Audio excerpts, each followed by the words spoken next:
लेकिन ये सारी बातें जब के लिए हैं जब आप अडेनियम को रिपोर्ट करें, यानी फरवरी में। और अभी तो बिल्कुल अडेनियम को किसी किस्म की रिपोर्टिंग भी नहीं करनी है और ना ही इसमें पानी तक नहीं देना है। बिल्कुल आपका अगर कोडेज सीलिंग हो रहा है तो हो जाने दीजिए आप।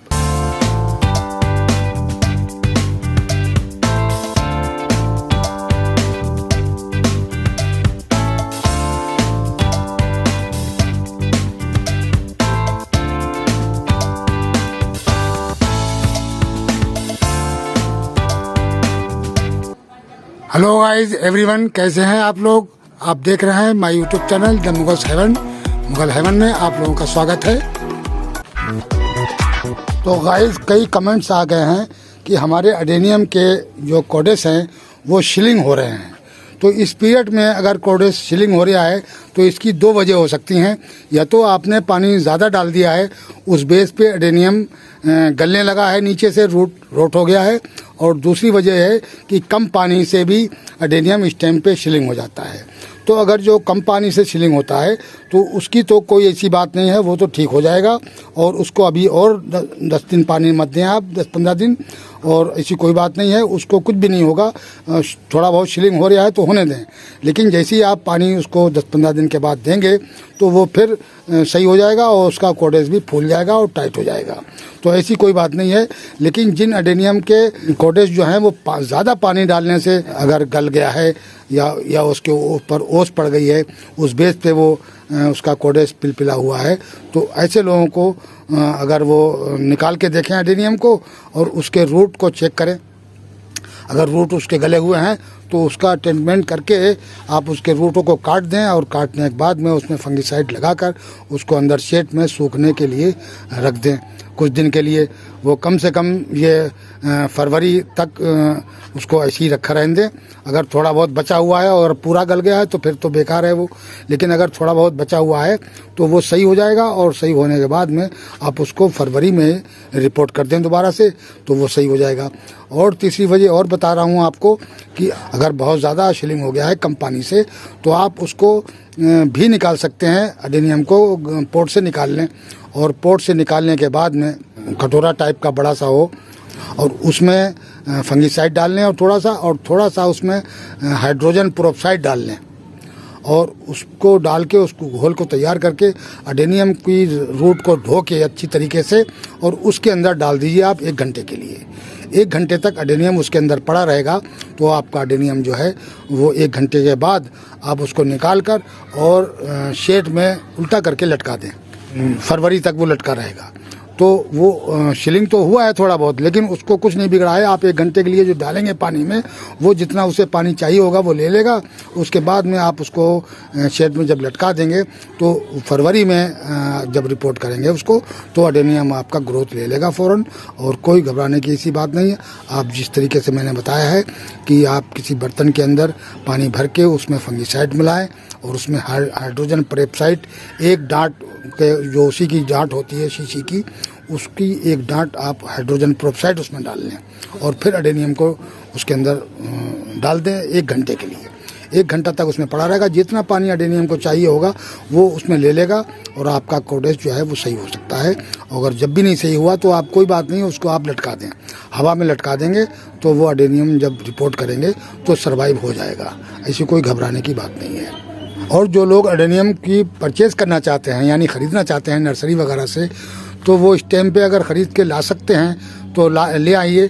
लेकिन उसको उसी पोर्ट में, या पॉलीथीन में है तो पॉलीथीन में और पोर्ट में है तो पोर्ट में उसको रखा रहने दें। उसकी रिपोर्टिंग आप फरवरी में ही करें, यानी 1 तारीख फरवरी की शुरू हो और आप उसकी रिपोर्टिंग कर सकते हैं। उसका ये तरीका है। और जो लोग ऑनलाइन मंगवाना चाहते हैं तो वो भी मंगवा सकते हैं, लेकिन वो जो ऑनलाइन आएंगे तो वो भी ऐसी रूट के आते हैं, खुले रूट में अखबार के साथ लिपटे हुए आते हैं। तो उनको निकाल के रिपोर्ट नहीं करना है, उनको ऐसे निकाल के उनको भी लटका दीजिए आप और वो फरवरी तक लटके रहेंगे। उसके बाद में उनको रिपोर्ट करना। अभी उनको अगर आपने ऑनलाइन मंगवाए हैं तो आप अभी रिपोर्ट नहीं करेंगे उनकी। तो इस तरीके से आप अडेनियम की अब परचेस कर सकते हैं, लेकिन उसका तरीका यह है कि वो आप उसको इस टाइम पे रिपोर्ट न करें। अगर आप नर्सरी से ला रहे हैं तो उनको भी रखिए उसी गमले में, और अगर आपने ऑनलाइन मंगवाए हैं तो उनको आप हवा में लटका दीजिए। 8-10 दिन लटके रहेंगे, उसके बाद में जो है गर्मी अच्छी खासी पड़ने लगेगी। टेम्परेचर जब 20-22 तक भी पहुंच जाएगा तो एडेनियम को रिपोर्ट कर सकते हो। 22 डिग्री में अच्छी तरीके से एडेनियम जो है वो ग्रोथ करने लगता है और रोज़ाना उस टाइम पे बढ़ता है। आज अगर 22 डिग्री है तो कल 23 हो जाएगा, परसों 24 हो जाएगा। इस तरीके से वो टेम्परेचर उस टाइम पे बढ़ता रहता है, तो उस टाइम की रिपोर्टिंग जो है वो काम कर जाती है। 1-2 दिन तो एडेनियम बिल्कुल वैसे ही रखा रहेगा। 1-2 दिन तक तो उसको कोई फ़र्क ही नहीं पड़ेगा, जब तक टेम्परेचर तेज़ होने लगेगा और आपका एडेनियम जो है वो ग्रोथ करने लगेगा। और शुरू में आप जैसे रिपोर्ट करें तो उसके अंदर 3-4 दिन पानी मत डालें, आप सूखी सॉइल में ऐसी उसको रख दें, सूखी सॉइल में रख दें और सूखी सॉइल में रख के उसको शेड के अंदर रख दें। बिल्कुल सूखी सॉइल में ही उसको 3-4 दिन रखें और 3-4 दिन के बाद उसके अंदर आप 1 कप पानी डाल सकते हैं। उसके छिड़काव दे दिए अच्छी तरीके से और दे के उसकी ऊपर की जो सॉइल है वो थोड़ी सी जम जाए, यानी उसमें सीधी ऑक्सीजन अंदर न जाए, तो वो जड़ें जो हैं वो वहाँ से गर्मी पाने लगेंगे। अगर खुली ऐसी मिट्टी भरी रहती है तो क्या होता है कि वो हवा जाती रहती है और हवा के थ्रू वो ग्रोथ नहीं लेता है। तो ऊपर से हल्का सा पानी 3-4 दिन के बाद पड़ जाएगा तो वो ऊपर की परत जो है वो थोड़ी टाइट हो जाएगी और नीचे जो सील हो जाएगा तो उससे वो अंदर हीट बन जाएगी गर्मी में और रूट चल पड़ेंगे। उसका तरीका ये है लगाने का।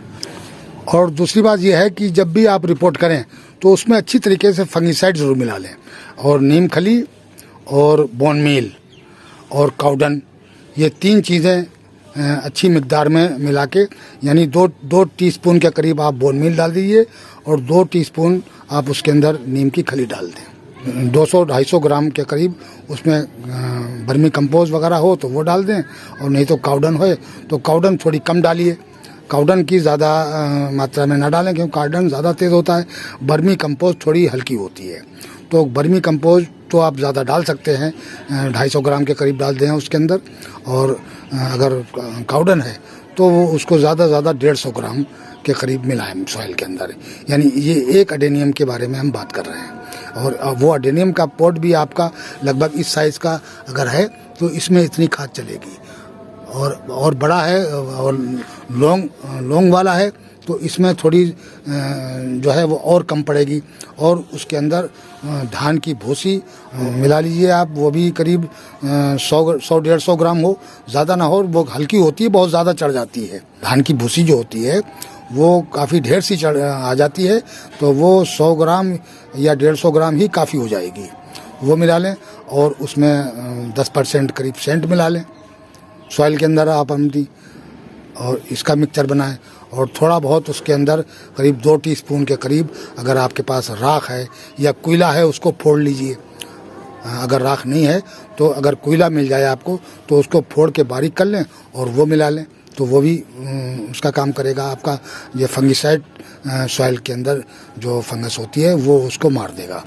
और प्लस दूसरे वो मॉइस्चर को भी बनाता है। कोयले के अंदर जो है पानी जो है वो रुक जाता है और उस रुकने की वजह से वो काफ़ी देर तक गीला रहता है, तो वो एडेनियम को पानी अंदर से देता रहता है। अगर आपका एडेनियम ऊपर सूखा हुआ लग रहा है लेकिन नीचे वो मॉइस्चर बना के रखेगा एडेनियम के रूट को। लेकिन ये सारी बातें जब के लिए हैं जब आप एडेनियम को रिपोर्ट करें, यानी फरवरी में। और अभी तो बिल्कुल एडेनियम को किसी किस्म की रिपोर्टिंग भी नहीं करनी है और ना ही इसमें पानी तक नहीं देना है। बिल्कुल आपका अगर कोडे सीलिंग हो रहा है तो हो जाने दीजिए आप। और हल्का फुल्का मुलायम पड़ेगा इस तरीके से, अगर मुलायम पड़ भी जाता है तो कोई बात नहीं, वो सही हो जाएगा। जिसे पानी आप डालेंगे तो बिल्कुल ठीक हो जाएगा, कोई ऐसी घबराने की इसमें बात नहीं होती है। और ये जब पानी नहीं पड़ता है तो ये अपने कोडेस का पानी पीने लगता है, इस वजह से ये सॉफ्ट हो जाता है, मुलायम पड़ता है।